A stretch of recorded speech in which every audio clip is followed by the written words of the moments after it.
But we go and meet everybody and say, "Hey, great show," and then still live. Remember this? Amerie? Yes. Yeah. Sicko mode. I feel like this is Beyonce was in her nachos for that. For B-Day. Okay, guys. This situation with Beyonce allegedly stealing from other artists is getting out of hand, and the reason why no one is saying more about it is because they would reportedly be shunned by the industry if they so much as said a word. But at this point, Amerie reportedly has nothing left to lose. Staying silent has allegedly only made her a target, and reports claim her situation has become so severe that she may be facing homelessness. And so I still feel like I haven't reached my peak yet. Like I feel like it's just because it was like just starting, and then kind of like I don't want to say things went left. Yes, I'll admit that artists often draw inspiration from others, especially entertainers who are constantly expected to reinvent themselves. As the saying goes, there's nothing new under the sun. However, critics argue that while many artists openly credit their influences and then create something original from them, Beyoncé has faced repeated accusations of borrowing too heavily from others. One example often cited is, "If I Were a Boy," a song originally written by B.C. Jean and producer Toby Gad after Jean experienced a breakup. The song was intended for Jean's debut project, but Beyoncé later recorded it for her album I Am. Sasha Fierce. Although B.C. Jean received songwriting credit, some critics viewed the situation as an example of a major artist benefiting from material that was initially meant to launch a newcomer's career.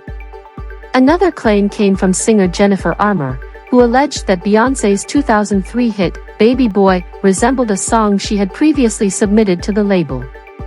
Armour later sought compensation but was unsuccessful.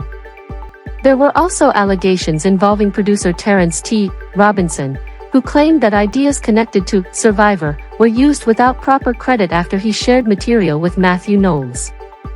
Robinson pursued legal action, and reports suggest the dispute was resolved privately. Beyoncé has also faced criticism regarding songwriting credits.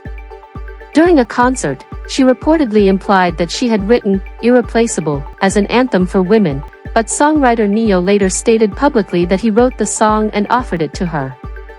Beyond music, some observers pointed to similarities between Beyoncé's performance of Run the World, Girls, at the Billboard Music Awards and a routine previously performed by Italian entertainer Lorella Cuccarini. Following the comparisons, Beyoncé acknowledged that she had seen and admired Cuccarini's work. Supporters of artists like Amerie argue that these patterns disproportionately affect emerging performers who lack the resources and influence of major stars. When Amerie released her debut album All I Have in 2002, few expected it to become successful, but the lead single, Why Don't We Fall in Love, produced by Rich Harrison, helped establish her as a rising talent.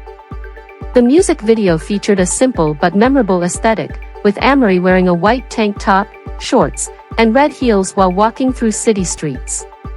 When Beyoncé later released the video for Crazy in Love, some viewers noted similarities in both styling and presentation. Critics also pointed out that Beyoncé began working with Rich Harrison, the producer closely associated with Amerie's early sound. Amerie later described Harrison as a creative partner who helped shape the musical identity she brought to her records. Their collaboration continued on her sophomore album, which included the hit single, One Thing. According to Amerie, she fought to keep the song after concerns that her label might give it to another artist, and its success ultimately helped define her signature sound. One Thing came out in 2004 because I leaked it over Christmas because everyone will be on break, so they can't stop anything. Exactly. So I was like, I'm gonna be out here, I'm gonna drop a match. For me, I was like, look, I think I might get dropped, so I just want people to hear the music. I don't really care about getting paid for it. I just want people to hear it because I believe in it. And they're on Christmas break, so we can just do it. And at the time, they were trying to like give the record to somebody else. They were trying to do that, but they couldn't because I wrote on the record too, so you can't just take it up. And that was frustrating for them, I guess. Well, why? Amerie has since clarified that she was never slated to record Crazy in Love. Over the years, many fans questioned why she was not involved with the track because of its similarities to her musical style, but Amerie stated that producer Rich Harrison never played the song for her. While she acknowledged that he may have initially envisioned it for her, she said it ultimately went to Beyoncé. However, critics point to Beyoncé's later song, Green Light, as a more compelling example of stylistic overlap. Unlike Crazy in Love, which was produced by Rich Harrison, Green Light was produced by the Neptunes, with Harrison having no involvement. Even so, many listeners noted similarities between Green Light and Amerie's hit, One Thing. Both tracks feature energetic R&B production, syncopated drum patterns, prominent horn elements, and a comparable tempo of around 132 BPM. Some fans and commentators argued that the songs shared a similar musical DNA. According to Amerie, by that stage of Beyoncé's career, enough of her own music had been released for other artists to become familiar with the sound she and Harrison had developed together.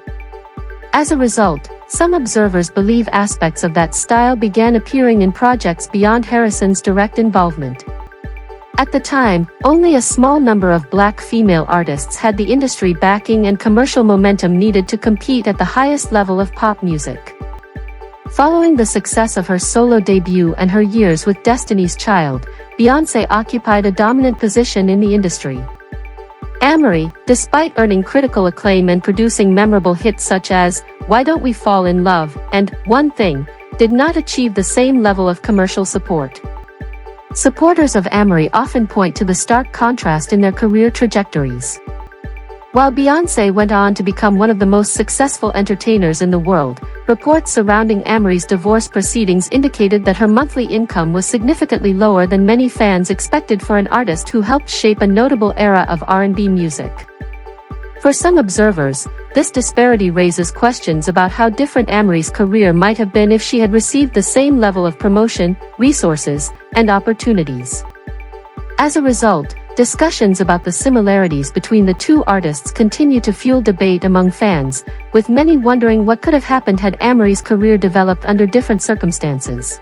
People would be like, wait, that's not your record? Why did he give that record to you? And I'm like, he never played that record for me. But after our first album, see the thing, what happened during that time? Tell us. Like after... Tell us what happened. It's gonna be all over the internet. After the... There's gonna be a whole line, girl. It's really simple. It's like we did the first album, right? And after the first album came out, it made a lot of noise and people really loved that album. And Jay loved the album too. At the time, both artists were signed within the urban division of Columbia Records and were effectively competing for many of the same promotional resources. Beyoncé benefited from a larger budget, a highly experienced management team, and strong industry connections that helped elevate her profile. Supporters of Amerie argue that this created an uneven playing field, making it difficult for her to compete at the same level despite her talent and early success. Following a series of challenges surrounding the release and promotion of her later projects, Amerie eventually parted ways with Columbia Records. In interviews, she has spoken about becoming deeply disillusioned with the music industry during that period. The experience reportedly affected her relationship with music to the point where, for years, she found it difficult to listen not only to Beyoncé's songs but to music from other artists as well, as it reminded her of the setbacks and frustrations she associated with her own career. Although she continued to pursue creative endeavors, many fans believe she never fully regained the commercial momentum she enjoyed during the peak of her recording career. That was kind of like a defense mechanism, actually. So I went through like 10 years where I didn't listen to anything. Why? But generally, I thought that it was because now I'm writing. So my novel's coming out June 10th, by the way. I thought it was because, you're in writing mode and you're not in that right now. But then I realized later, I was like, you weren't listening to music because you were trying to avoid it. You felt like it was going to make you angsty because it's going to make you want to make music, which is going to make you kind of like, oh, but this is the time, and oh, how last time this, and maybe that won't work, and how do I do this, and how do I do that? So all you're gonna do is be frustrated. And so that just made me be like, I'm not listening to any music. Because of how events unfolded, some fans have come to believe that Amerie was another artist whose career was overshadowed as Beyoncé's star continued to rise. Many listeners involved in the long-running Beyoncé versus Amerie debate point to similarities between Green Light and One Thing, with some saying they noticed the resemblance long before they became aware of the discussion surrounding the two artists. Critics argue that Beyoncé has often drawn inspiration from the work of other performers, while supporters counter that artistic influence is a common part of the music industry. As a result, opinions remain divided. Some fans view Amerie as a pioneering artist whose style helped shape a particular era of R&B and pop music, leading to the popular sentiment that she walked so others could run. Others believe the similarities between the artists have been overstated. Ultimately, the debate continues years later, with fans on both sides offering different interpretations of the music, visuals, and career trajectories involved. What do you think?